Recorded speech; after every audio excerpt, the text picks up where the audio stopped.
Assalamualaikum warahmatullahi wabarakatuh.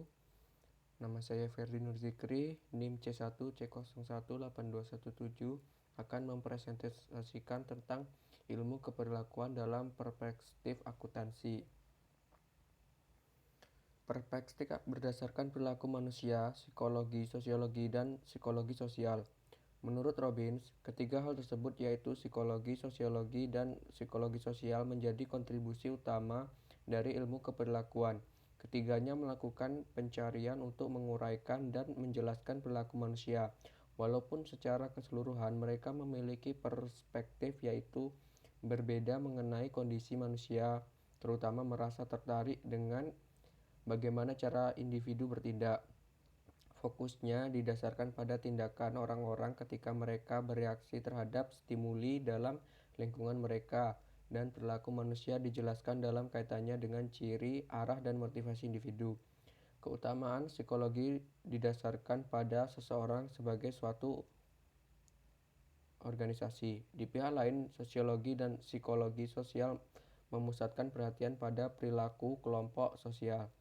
Penekanan keduanya adalah pada interaksi antara orang-orang dan bukan pada rangsangan fisik.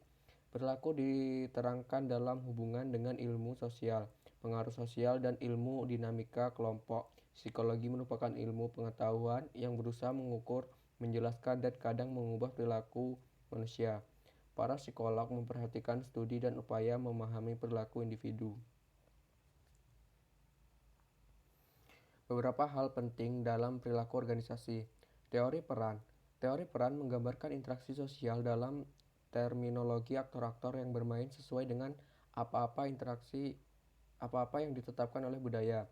Sesuai dengan teori ini, harapan-harapan peran merupakan pemahaman bersama yang menuntut kita untuk berperilaku dalam kehidupan sehari-hari. Menurut teori ini, seseorang yang mempunyai peran tertentu, misalnya sebagai dokter, mahasiswa, orang tua, wanita, dan lain sebagainya, diharapkan agar seseorang tadi berperilaku sesuai dengan peran tersebut. Mengapa seseorang mengobati orang lain? Karena dia adalah seorang dokter. Jadi karena statusnya adalah dokter, maka dia harus mengobati pasien yang datang kepadanya. Struktur sosial. Untuk menjelaskan perilaku sosial, seseorang dapat dikaji sebagai sesuatu proses yang instintif karena kebiasaan dan juga yang bersumber dari proses mental.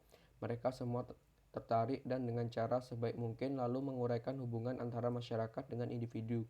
William James dan Johnny Dewey menekankan pada penjelasan kebiasaan individual, tetapi mereka juga mencatat bahwa kebiasaan individu mencerminkan kebiasaan kelompok, yaitu adat istiadat, masyarakat, atau struktur sosial.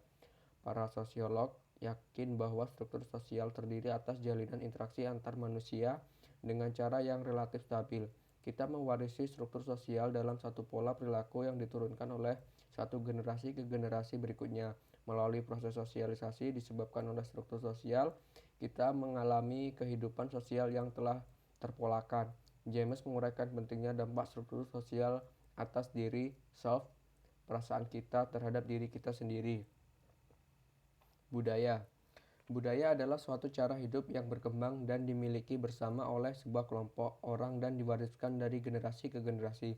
Budaya terbentuk dari banyak unsur yang rumit, termasuk sistem agama dan politik, adat istiadat, bahasa, perkakas, pakaian, bangunan, dan karya seni bahasa. Sebagaimana juga budaya merupakan sebagian tak terpisahkan dari diri manusia sehingga banyak orang cenderung menganggapnya diwariskan secara genetis. Ketika seorang berusaha berkomunikasi dengan orang-orang berbeda budaya dan menyesuaikan perbedaan-perbedaannya, membuktikan bahwa budaya itu dipelajari. Budaya adalah suatu pola hidup menyeluruh. Budaya bersifat kompleks, abstrak, dan luas. Banyak aspek budaya turut menentukan perilaku komunikatif. Yang berikutnya, komitmen organisasi. Komitmen organisasi adalah sebagai suatu keadaan di mana seseorang karyawan memihak organisasi tertentu serta tujuan-tujuan dan keinginan untuk mempertahankan keanggotaan dalam organisasi tersebut.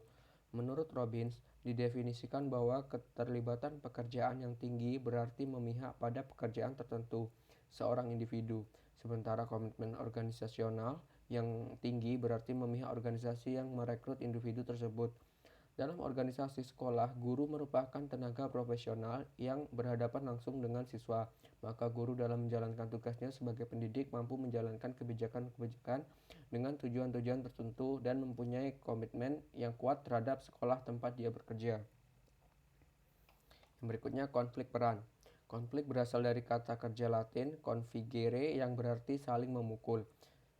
Secara sosiologis, konflik diartikan sebagai suatu proses sosial antara dua orang atau lebih, bisa juga kelompok, di mana salah satu pihak berusaha menyingkirkan pihak lain dengan menghancurkan atau membuatnya tidak berdaya. Konflik dilatar belakangi oleh perbedaan ciri-ciri yang dibawa individu dalam suatu interaksi. Perbedaan-perbedaan tersebut diantaranya adalah menyangkut ciri fisik, kepandaian, pengetahuan, adat istiadat, keyakinan, dan lain sebagainya. Dengan dibawa sertanya ciri-ciri individual dalam interaksi sosial, konflik merupakan situasi yang wajar dalam setiap masyarakat yang tidak satu masyarakat pun yang tidak pernah mengalami konflik antar anggotanya atau dengan kelompok masyarakat lainnya. Konflik hanya akan hilang bersamaan dengan hilangnya masyarakat itu sendiri. Yang berikutnya, konflik kepentingan. Konflik kepentingan adalah suatu keadaan sewaktu seseorang pada posisi yang memerlukan kepercayaan seperti pengacara, politikus, eksekutif, atau direktur suatu perusahaan, memiliki kepentingan profesional dan pribadi yang bersinggungan. Persinggungan kepentingan ini dapat menyulitkan orang tersebut untuk menjalankan tugasnya. Suatu konflik kepentingan dapat timbul bahkan jika hal tersebut tidak menimbulkan tindakan yang tidak etis atau tidak pantas. Suatu konflik kepentingan dapat mengurangi kepercayaan terhadap seseorang atau suatu profesi. Yang berikutnya, pemberdayaan karyawan. Pemberdayaan karyawan berarti penciptaan sebuah lingkungan di mana karyawan memiliki wewenang yang lebih untuk menyelesaikan pekerjaan mereka dengan konsekuensi mereka bertanggung jawab atas hasil penciptaan sebuah lingkungan karyawan di mana karyawan memiliki wewenang yang lebih banyak untuk menyelesaikan pekerjaan mereka dengan konsekuensi mereka bertanggung jawab atas hasil pekerjaan tersebut. Kesimpulan, ilmu pengetahuan keperilakuan mempunyai kaitan dengan penjelasan dan prediksi mengenai keperilakuan manusia. Akuntansi keperilakuan menghubungkan antara keperilakuan manusia dan akuntansi. Sementara ilmu keperilakuan manusia merupakan bagian dari ilmu akuntansi dan pengetahuan keperilakuan. Oleh karena itu, ilmuwan keperilakuan terlibat dalam riset terhadap aspek-aspek teori motivasi, kepuasan sosial, maupun bentuk sikap. Para akuntan keperilakuan bagaimanapun juga akan menerapkan unsur-unsur riset dan teori ini untuk menghasilkan hubungan dengan situasi yang ada.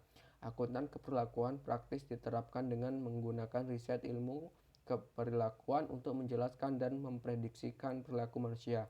Akuntansi selalu menggunakan konsep, prinsip, dan pendekatan dari disiplin ilmu lainnya untuk meningkatkan kegunaannya.